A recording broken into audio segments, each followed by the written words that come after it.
we're back. I'm Leisa Holland-Nelson Bowman Lombardi, the fashionista, bio babe, as in biography, not biology. Wow.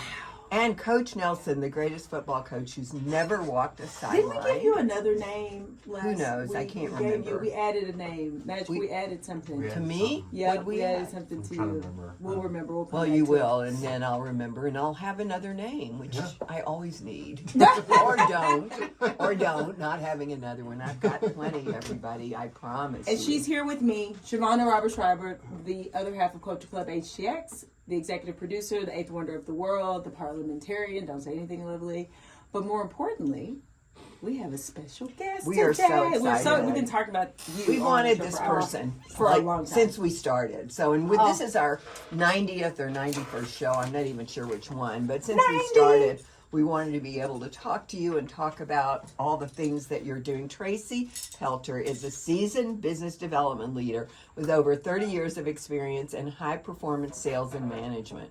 She began her career at McCarran Airport in Las Vegas.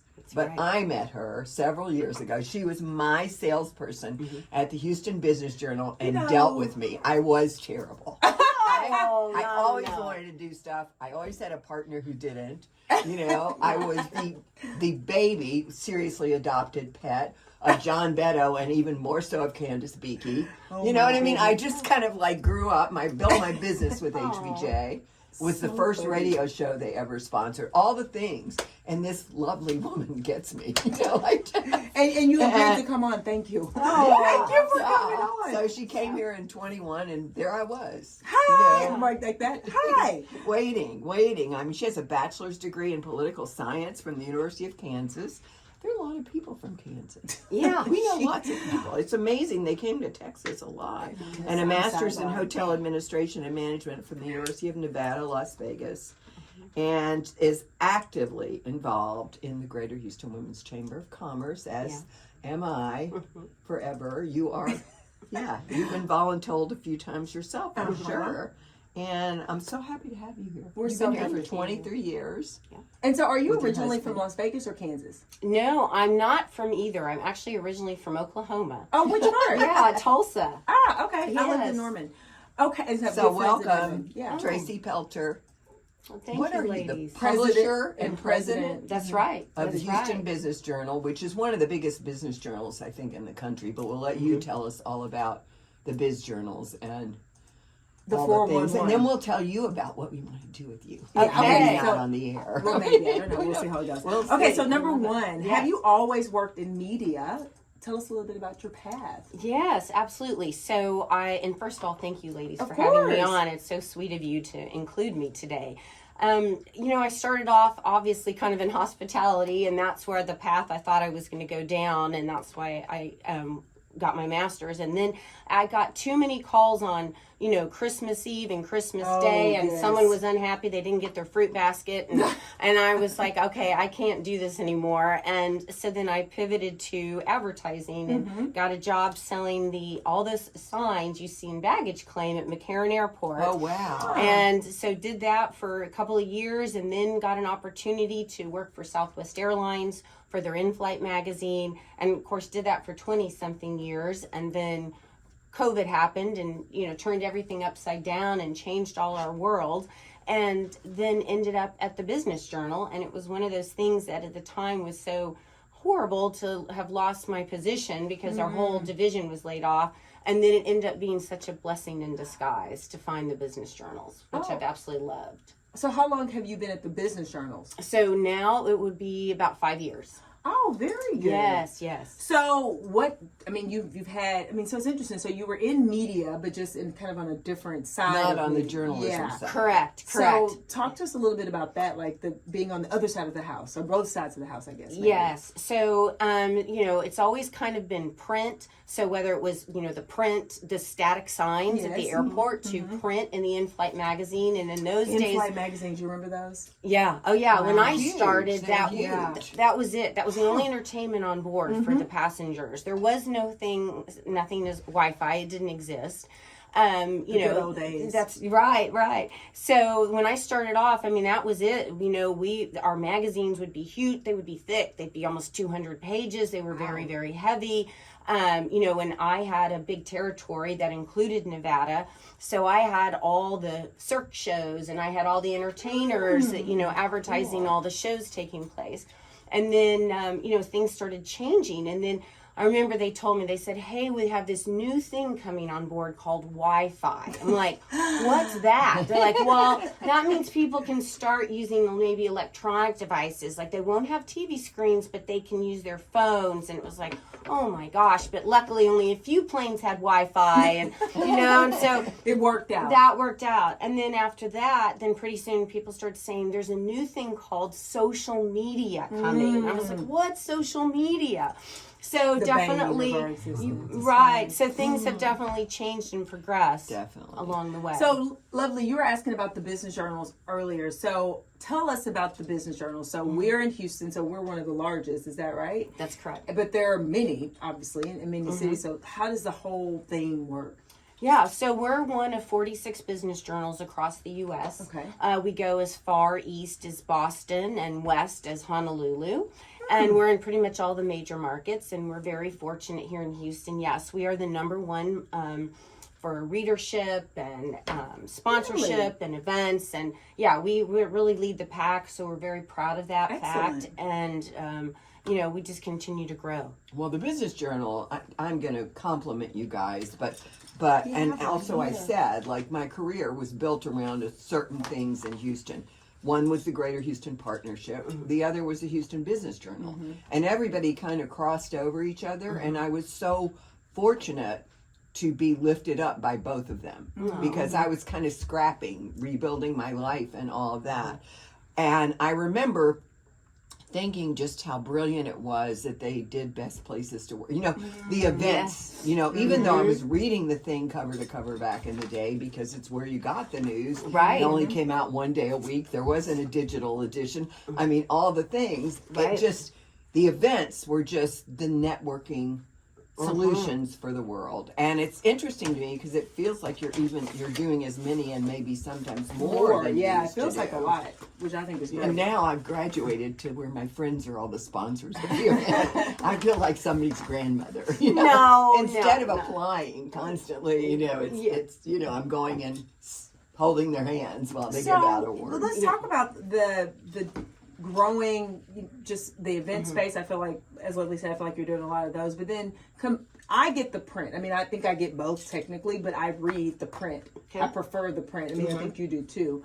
So from a readership standpoint, we're leading the pack of all the 47. Are print and digital about the same? Is one leading over the other? Because I mean, I even hold on to them sometimes and say, oh, I'm going to keep it for 2 or 3 weeks because I want to go back or we want to talk to this person. So which of the two formats is most popular? Well, definitely digital is the growing, the growing Really? group. We have some readers that are only print still.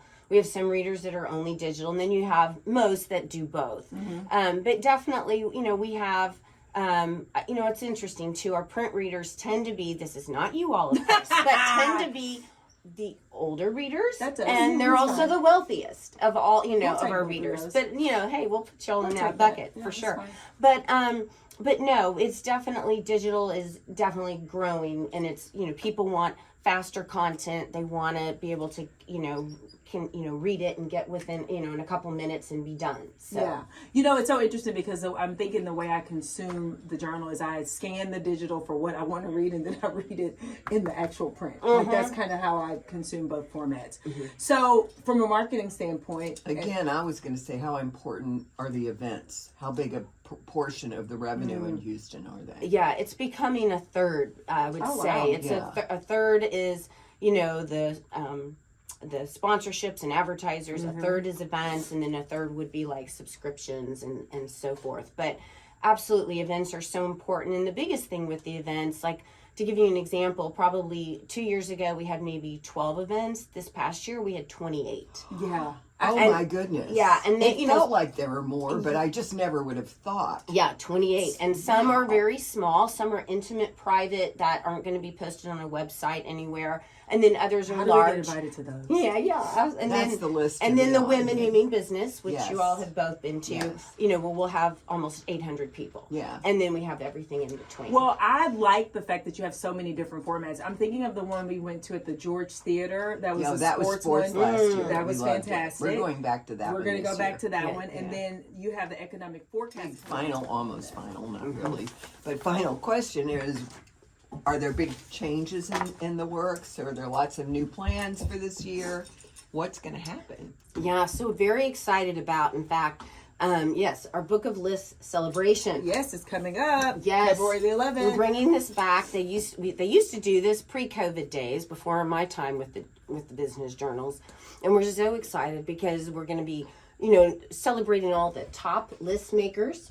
It's a chance for all our sponsors. It's a chance for anybody who's in the book to come, and even if you're not in the book, come and meet others. We're going to have it at 713 Music Hall. We're going to have bands. We're going to have all kinds of culinary, experiences. You can come and sample different foods. Open bar. It's going to be an amazing event. So We'll be there at 4. Exciting. Okay. It starts at 5. We'll So love we'll it. get there at 4. At Love it. 713 Music Hall, February the 11th. You can buy tickets, so you can go online Absolutely. and buy tickets to attend. I mean, I think, Lovely, you've told me this before. Like, it's one of your most favorite events to go Ever. to. Yeah. So, Well, let me just put it this way. okay, here we are. For 13 years, I was on 1 or 2 lists a year. Oh, no So, one's for bragging. sure. That's I even right. got the first ever Pinnacle Award from Rice Oh, did you? University, my company, for You know being what you are? on the Tastemaker. Fast Tech 50 List longest. maker. Oh my goodness. Is that something? That's Tastemaker. terrific. I have it on. Tastemaker. Lovely. It's from years. But anyway, Huh. and She knows and me. She act like she and knows I me. loved it. I Oh. love lists. I love awards. I love all of it. I do. I love them. Okay, so I love them, and I think listeners, it's so exciting. To if be you here. don't know Oh, this thank about you. Lovely, I'm going to Yeah. share with you. Lovely should have been the First Lady of the United States of America, or No, a the superstar, president, if you don't or mind. president, or Actually, something. First Lady was what I was going for, wasn't Yeah, it? we talked about this. So, and this was like a real thing, It and was. she should have been. Remember, we filled out a form. We were I had somewhere, to get a divorce. and I put the honorary. It said title, and I put you as the honorary something or so. I was Yeah, like, right. oh, you should have been that anyway. So.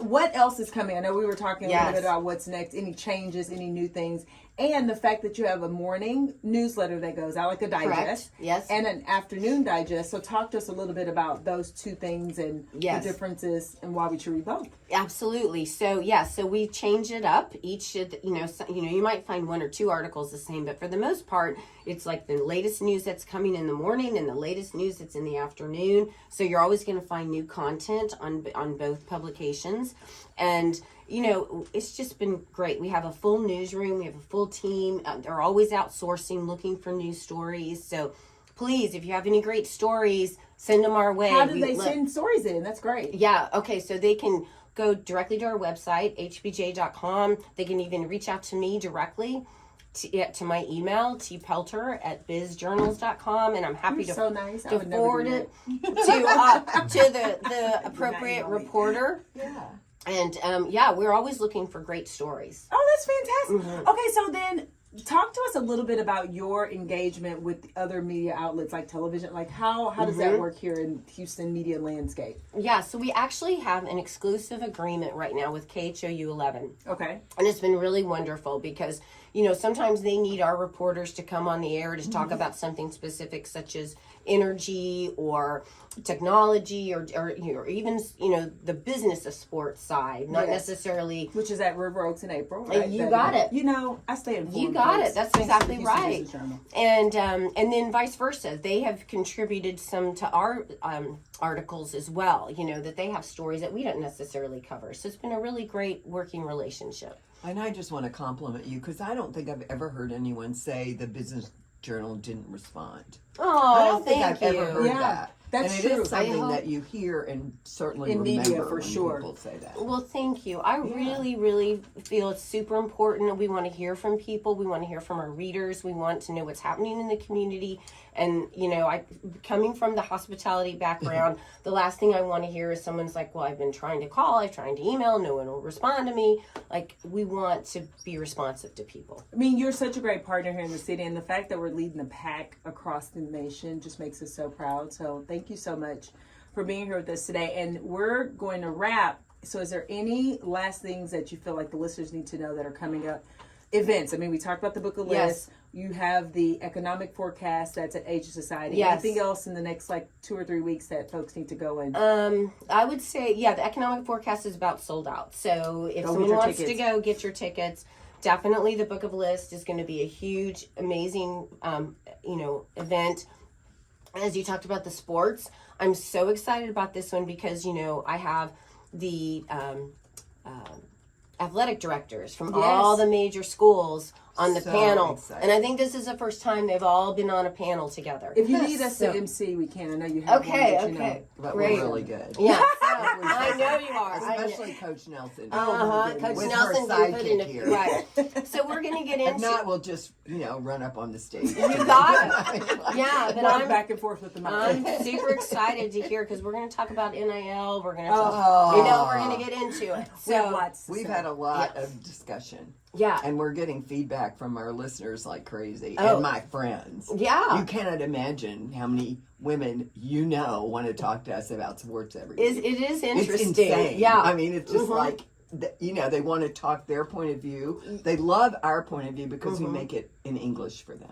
yeah. Or whatever language they want. Yeah. But Yeah. we're not using words they don't understand. I Right. mean, we're explaining what all this means. And, Yeah. and sadly, right now, what NIL is meaning to college sports. It's sadness. Oh, As much, I mean, lots it of is- sadness. yeah. For But us, and I don't want the kids never to have what they tangent. deserve. This I is don't what we mean call that. a tangent. But folks. this is just Magical what degrees. Yeah. is this So, see, portal she's thing? almost out of I mean, control. It's just ridiculous. Yeah. Lovely. Okay.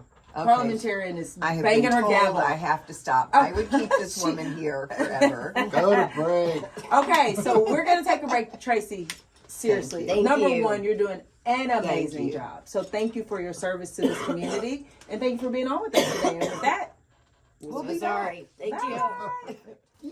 yeah.